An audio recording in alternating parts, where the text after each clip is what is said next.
The event brought together stakeholders to review the National Disability Act post-moratorium and explore ways to promote the rights and empowerment of persons with disabilities in Nigeria. The convening aimed to identify gaps in the current legislation and develop strategies for improved implementation and enforcement. Representing the Ministry of Humanitarian Affairs is the Director of Special Duties, Agnes Aneke, who said President Bola Tinubu's signing of the African Union Charter for the Rights of People with Disabilities marked a turning point in Nigerians' commitment towards inclusivity and accessibility. Strengthening of the National Commission for Persons with Disabilities, development of the National Disability Policy, increase in accessibility features in public infrastructure, enhanced access to education and health care for persons with disabilities. The keynote speaker, Dr. Chris Nwanoro, says the government has formulated policies that potentially make life easy for persons with disabilities.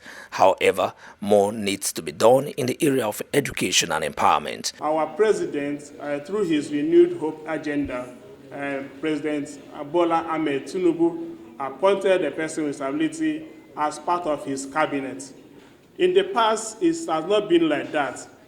I salute the courage of all of us who fought towards signing this bill or making it to become an act which the president signed. Dr. Chike Okogu, founder of the Center for Ability Rehabilitation and Empowerment, is advocating for 1% of Nigerians' annual budget to be allocated for advancing the lives of persons with disabilities. We're saying that for 30 million people, an estimated number, not my figure, but that of the UN figures, we're now saying instead of 15% of the national budget, can we do 1% of our country's budget?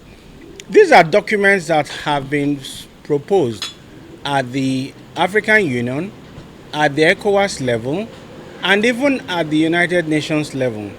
And what this means in the struggle for persons with disabilities is that if you give us 1% of your country's budget, you will have more resources to be able to do the work for PWDs.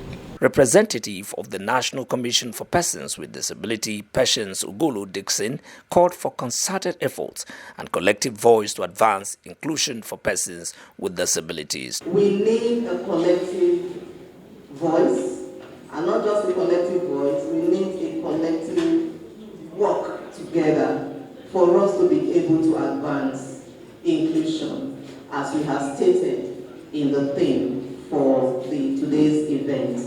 With stakeholders united in their call for greater inclusivity and accessibility, the convening marked an important step towards a more equitable society for all Nigerians.